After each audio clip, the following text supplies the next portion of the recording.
It was election day. I realised that after spending 2 hours inside the church, temple, religious building. I'd been reading the Book of Enlightenment and its other stories. They told me astounding stories from the belief that life originated far away in a distant place that was brought to all over the world by an ancient vessel which was built to carry life out among the stars. Aliens? Maybe. I actually found the book, for the lack of a better word, enlightening. It had this profound message that no matter who we were, we all had the potential to become gods ourselves. Also, that's literally the motif everywhere in the book. I found barely any contradictions, and the book was fair, and the so-called Black Flame judged only those who were truly evil. I think the most profound idea of the religion was that they believed there was either no afterlife, or that they would ascend and continue living to follow the path, and that they could choose to end their existence any time. I, like the people of the book, found the idea of nothing after death oddly calming. It honestly seemed like a great belief, a way to better one's morality. Anyone could become a member, and those who fought against true evil could be made into these missionaries, messengers, which were given a gift from the gods to do miracles. I remembered that Amadeus Schwann had called himself a guide, a messenger, when I had first met him, and then I thought about how he had somehow healed my broken arm. Maybe this religion had some truth to it after all. Anyway, as I was saying, it was election day. Today, our new mayor was being elected into office, and one of the candidates, Chauncey Wells, was speaking today at the city square, a large park surrounded with shops, high-class dining, and expensive 5-star hotels. I wasn't one for politics, and I usually voted for whoever would make life better, but I decided to come to the rally because, well, free food. So that's how I found myself in the middle of a massive park, snacking on a plate of various cookies while barely listening to the nonsense Chauncey was going on about. "Yo!" a voice called. "Hiya!" "Huh? What?" I asked, mouthful of cookies. Next to me appeared my neighbour 3 doors away, Olivia Stone. She wore a shiny leather jacket adorned with fancy pins, striking rainbow-dyed hair, and a knowing smile on her face. "Your friend Agent Mengage said I'd probably find you here," Olivia explained. "I just finished telling my story to her." "What exactly is her job?" "She's a medical doctor turned FBI agent," I explained. "It's very complicated." "She's smart," Olivia decided. "I assume you're here for the free food too?" "Mm-hmm." I chewed a particularly sweet cookie, and Mengage suggested you should tell me your story about the guy across the street. "Yeah." "Do tell," I told. Back at the rally, people were chanting some weird phrase I wanted no part in. I could tell Olivia was uncomfortable with the chant, and we silently moved away to a bench a bit farther away. "I'm not sure how it began, but earlier this year, I saw that guy, Donald, on one of my travels," she began. "I was in Alaska hiking. I do that in my spare time. When I saw it." "Saw what?" "The cave." She paused, pulling out her phone and showing a picture of a dark, out-of-place cave. "This cave isn't anywhere on the map, and the second time I hiked there, I didn't find it." "What was in the cave?" I questioned, tossing a nacho in my mouth as I did. "I saw nothing at first, but I got my flashlight and entered it," she continued. "I found a passageway leading deep within the earth, and they were so strange. They were almost like steps, beckoning me deep into the earth." She showed me another picture. They did look like steps. "Before I went down these steps, I heard someone else enter the cave. That guy, Donald." "Interesting," I murmured. "So I met him, we shook hands and stuff, and we went deep into the caves together. I know, going into a weird place with some person I barely know. Don't worry, I can handle myself in a fight," Olivia laughed. "Anyway, we eventually got to this strange room." "A room?" "There were like these ancient carvings on the wall, stick figures and other symbols that I couldn't make heads or tails of. I tried to take photos of them, but my phone was stuck on this weird black screen. But the weirdest part was this, altar in the middle of the room. Next, you won't believe this, but I saw something change in that Donald guy as soon as he saw that altar. He pushed me aside and somehow pushed it aside. That altar was made of stone, Olivia accented. There was this, pool underneath, just a hole.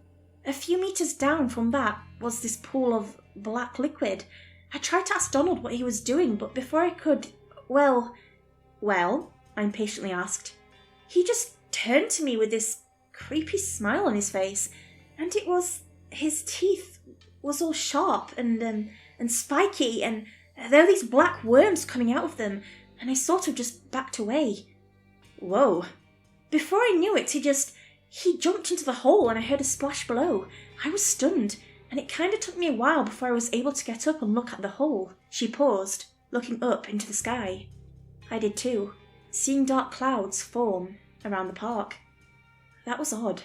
The forecast said there was nothing but sun today, and our weather forecast has never been wrong. Anyway, I saw that it wasn't black water in that pool. Donald's body was in there, but these black worms were all over him, and it didn't take me long to realise that pool was made up of the same black worms as the one I saw in Donald. Creepy, I murmured, but continue. I heard these whispers after that, and suddenly I saw the worms kind of lurch out of the pool, connecting to each other and trying to escape. I just ran outside the cave, back onto the path, and tried not to think of that ever again, Olivia informed. That night, I was in my hotel room reading some random article when I heard the knock at the door. I thought it was a pizza I ordered, but it was Donald. Exactly. I opened the door to see his smiling face, and then I heard this laughter all around me. I wanted to scream, but I just couldn't. Did he come in? No, she replied. It was as if there was an invisible barrier between him and me. I can't explain it, but I just knew he couldn't enter my room. Interesting. I was suddenly very jealous that Donald didn't enter her room. I remembered how Donald broke in and chased me, resulting in the incident with the fire escape. The next day, I booked a plane and left. Imagine my surprise when the man sitting next to me turned out to be Donald, but it was like nobody else saw him, she told. I spent 16 hours awake. His "that thing's a laugh" kept me awake, and whenever I tried to get up, I always felt this hand stroking my hair. But whenever I looked back, Donald would just be staring at the seat ahead of him. That's messed up, I decided. Olivia nodded. The next time it happened was at a restaurant where I was eating. I didn't notice it at first, but I suddenly felt like someone was watching me, and I saw him, a table away. He was eating noodles, but he was putting in all these sauces and spices, all while smiling and watching me, Olivia explained. I heard that laughing again. I paid my bill and got out of there before things escalated, but see, when I left I didn't see him again, just nothing. I checked with the waitress, and she said nobody sat there. Interesting. Anyway, that all continued until I got home, to my apartment, 3 doors away from you. Guess Donald chose you as a target, she shrugged. Guess so. Thunder boomed, and we watched the sky. There were black clouds encircling us, leaving only the park safe, and in the blazing heat of the sun. Chauncey, the political speaker, and his followers didn't seem to mind the heat, nor notice the thunderstorms. Actually, it was as if they didn't see it, as if only us two could see the growing storm. That's when it began. Just as we were walking towards the food stand, the ground beneath began to vibrate, and I thought I was seeing things before I realised it was real. I fell as the vibrations grew larger, and Olivia helped me up. Unfortunately, my nachos were not so lucky. What the hell? She yelled, confused. We both saw what was happening, felt it, yet Chauncey and the rally seemed not to notice, even as food stands and political banners collapsed. Olivia, I cautioned, pointing at the skies. Look. Oh my anti-god, she murmured. In the skies above, the thunderclouds were moving in, spiralling, closing in on all of us. We began to see rain in the distance, and it quickly caught up to the nearby bench where we'd sat, and, seeing it was more akin to a flood than simple weather. We ran. Worse, a strange mist had appeared, soon obscuring our vision of what we saw behind us. It was like an impenetrable wall of nothing, and it consumed which stood in its path. We ran until we got into the centre, into the crowd of the rally. And that's when the mist stopped, in a circle, just outside the bulk of the rally, just about where we were. Above us was nothing but a sea of black, and now, finally, the crowd began to notice. "Oh, we seem to have some sort of weather issue," Chauncey laughed. "Perhaps it's a sign from God that I'll win alone, and that all others will be swallowed up." His followers seemed to agree, and cheered. This was not good. In front of us, a crowd of people rooting for some guy. Behind us, a sea of nothing, which we were sure to be lost in. Thunder boomed like a hammer of the gods, and lightning lit up the air. The vibrations got ever stronger, and the trees around us began to fall. "Rain," Olivia murmured. Her eyes soon widened, as she felt the rain among her fingers. "The rain!" I saw it too. From the heavens fell not water, but a thick crimson liquid that stuck our fingers. Blood. "Amen, Lord!" Chauncey shrieked. "Amen!" He never got to finish that sentence. The next thing we saw was a scream from the man. Through the crimson storm, somehow, his legs were now ablaze with black flame, which leapt up, enveloping his chest, while lightning shot down from the heavens around us all. At last, the flame enveloped his entire body, and we could only watch in horror as he flailed around, screaming, while the black flame devoured him for what seemed to be an eternity. At last, thunder boomed, and a final bolt of light struck him down at the centre of the stage, leaving nothing but a charred, broken body. And as soon as it had all begun, it was over. The mist vanished, and the clouds above did too, making the crimson rain vanish. Besides the dead body, the blood on our skin, and the destruction of the earthquake, nothing explained how it had all happened. "What the hell just happened?" Olivia gasped. "Divine judgment," I panted. Divine judgment.